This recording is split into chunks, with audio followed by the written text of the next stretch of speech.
porque a intolerância, ela, muitas vezes produz intolerância como consequência. E a gente precisa romper esse ciclo de intolerância e ódio.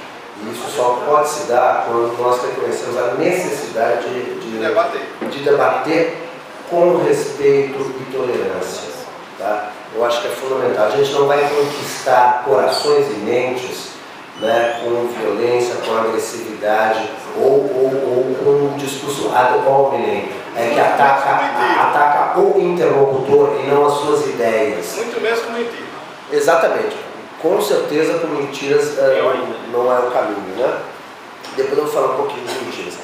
Vou rapidamente passar pela questão do Lúcio, né? Ele pergunta, uma pergunta dura: haverá espaço para os bancos públicos? Primeiro ele fala a questão da esperança, que é fundamental, mas é preciso a gente ter claro também que o Brasil é um país de uma trajetória pregressa, marcada antes pelo autoritarismo do que pela democracia. Nós só tivemos dois pequenos lapsos de democracia na nossa história, de 1946 até 1964 e de 1988, da Carta Constitucional, até 2016, né, com o golpe contra Dilma.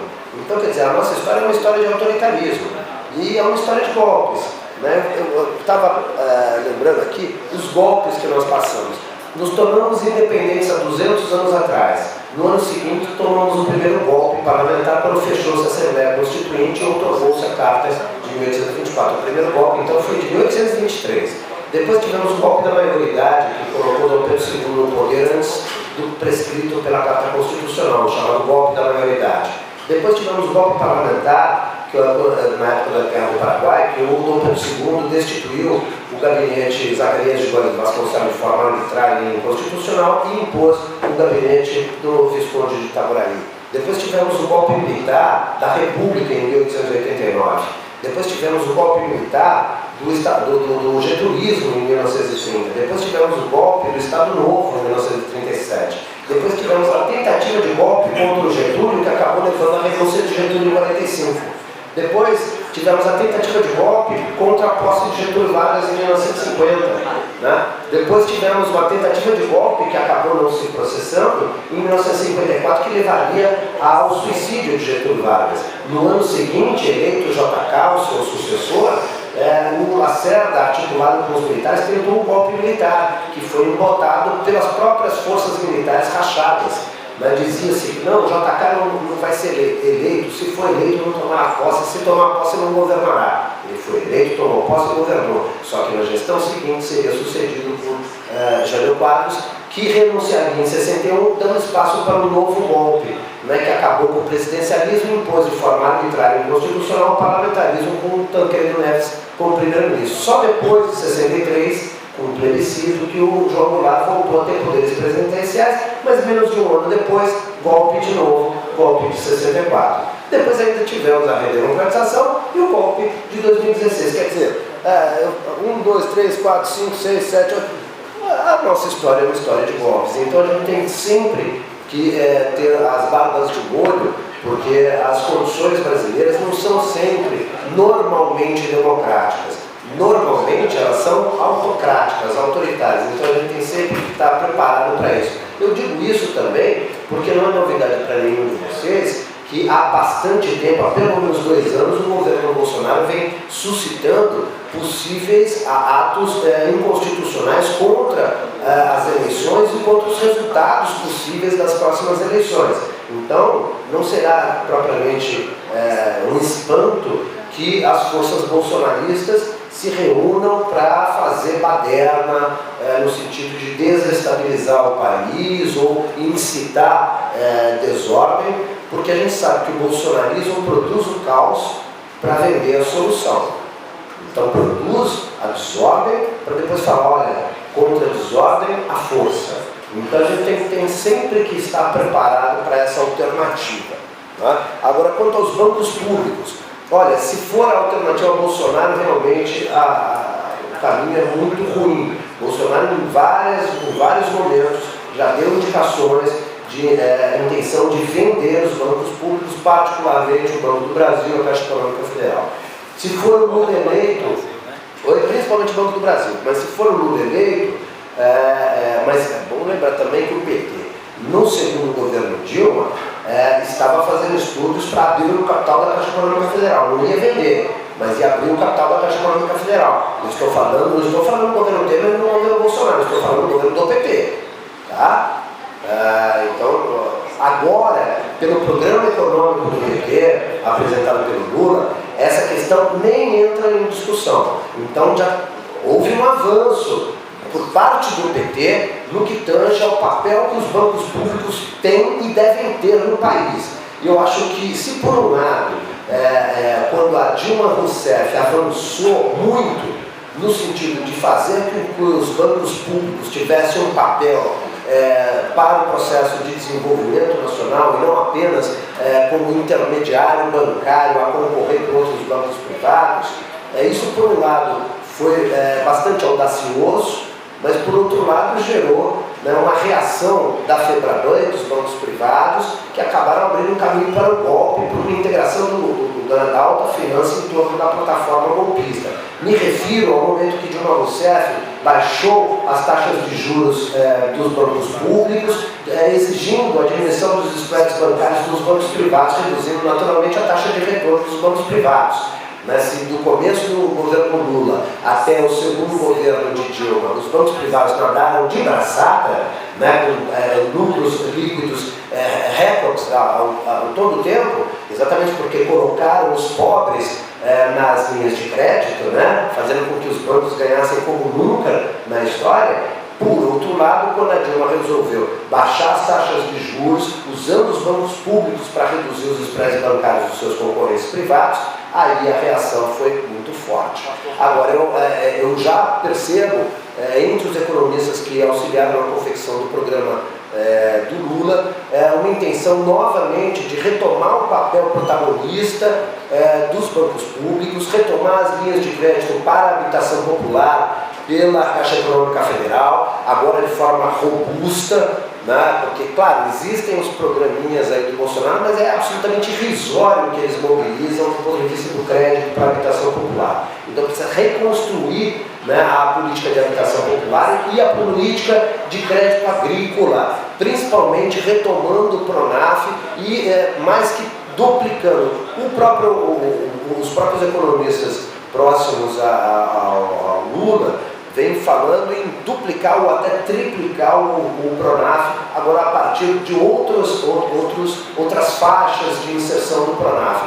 Então, tanto o Banco do Brasil, mesma coisa no que diz respeito ao pequeno empreendimento, à pequena agricultura, tanto o Banco do Brasil quanto o Banco do Nordeste terão um papel muito importante, se Lula for eleito, acredito eu, para serem indutores do desenvolvimento da pequena e média propriedade agrícola, indutores do empreendedorismo de pequenos negócios e também ser o Banco do Brasil o principal financiador de programas de habitação nacionais, e usar todos esses bancos públicos e mais o BNDES como instrumento de constrangimento dos bancos privados no sentido da redução das taxas de retorno e lucratividade desses bancos, favorecendo assim no médio prazo uma redução lenta da Selic e uma competitividade maior no âmbito do mercado interno, possibilitando a retomada do crédito popular, com taxas de juros a 13%,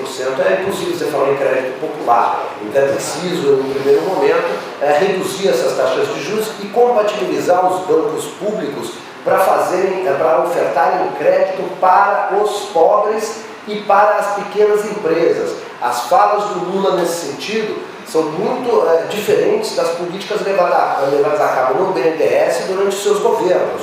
O BNDES privilegiou as grandes empresas que se internacionalizavam naquele momento ao fornecer crédito de bilhões para essas empresas. Créditos que tiveram retorno para o banco, é verdade.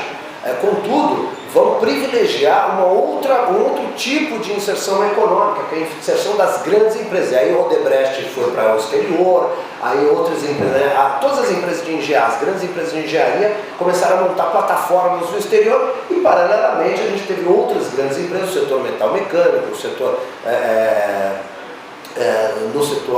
elétrico, que também ampliaram suas atividades para o exterior com base no financiamento e crédito do BNDES.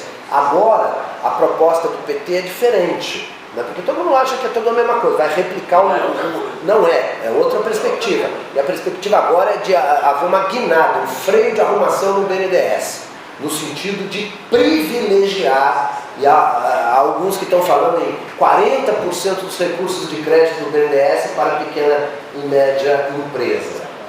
É muito. Se tiver 10 já é uma revolução. Se tiver 10% será uma revolução. Né? O pessoal pede 10, pede 40.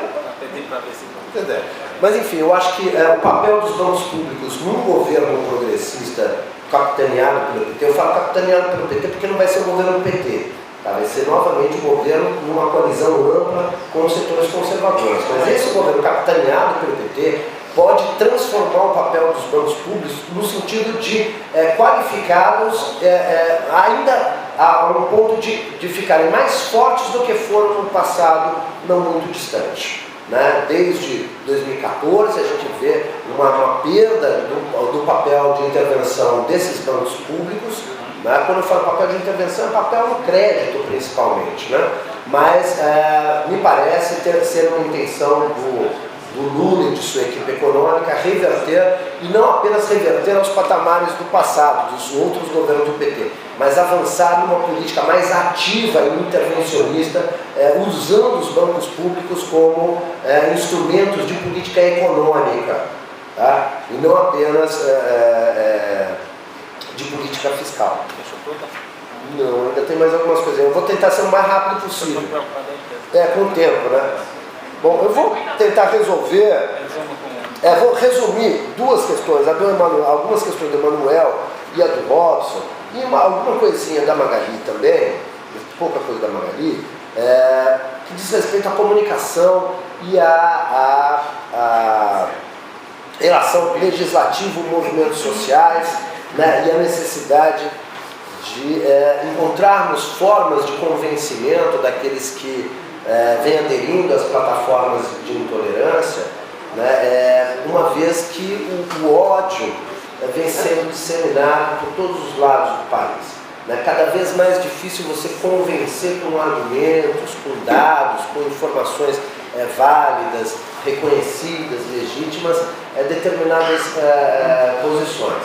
De forma que vem ganhando peso, principalmente com a era da desinformação característica, desse novo momento das redes sociais em âmbito global, vem crescendo muito a ideia de uma sabedoria das massas. Como se o conhecimento perito, o conhecimento especializado, o conhecimento técnico, científico, fosse equivalente ao conhecimento das massas, conhecimento do Facebook. Né? E aí as opiniões passam a ser entendidas como verdades. Isso abre caminho para a dúvida de quais são os limites de demarcação do que é efetivamente verdadeiro e do que é opinativo, né? Do que é juízo de valor e do que é factual. Bom, no mundo das redes sociais nós já perdemos esses limites claros que até algum tempo atrás existiam entre a verdade factual e a verdade construída imaginariamente, disseminada em massa. Hoje a gente vê uma forte disseminação da desinformação, muitas vezes amparada em verdades manifestas. Esse é um conceito, em verdade manifesta. Pós-verdade. Oi? Pós-verdade. Exatamente. É que a pós-verdade, muitas vezes as pessoas confundem a pós-verdade, né, com fake news. Pós-verdade não é apenas fake news. Fake news é apenas uma forma de expressão da pós-verdade. A pós-verdade envolve a construção de verdades alternativas não amparadas na realidade sensível e factual. Por exemplo, o negacionismo. Por exemplo, o revisionismo histórico, essa história de que não existe, nunca existiu o Holocausto, os nazistas nunca mataram os judeus, nunca existiu ditadura militar, nunca teve tortura na ditadura, isso aí é coisa da esquerda. Né? Ou seja, rever a história a partir de elementos falsos, né, fictícios, e construir verdadeiras ficções. Essas ficções construídas muitas vezes ganham um formato jornalístico para aparentar legitimidade. Aí que nós nos aproximamos da fake news. Só que a fake news diz respeito àquilo que é mentira. Agora, nem toda manipulação ela se ampara apenas em mentiras. Podemos ter informações falaciosas, informações parciais, informações ideologizadas, né? Informações não rigorosas, informações egressas de fontes inválidas, não legítimas. Né? Então a informação repassada de forma tendenciosa desinforma. Por quê? Porque se afasta do jornalismo profissional que exige a apresentação do contraditório. Quando a gente vê que informações, inclusive pela grande mídia corporativa, porque a grande mídia corporativa agora se arvora dona da verdade universal. Né? Agora, o jornalismo não se coaduna com a verdade. Né? O objetivo do jornalista, do jornalismo em princípio, é apresentar o fato.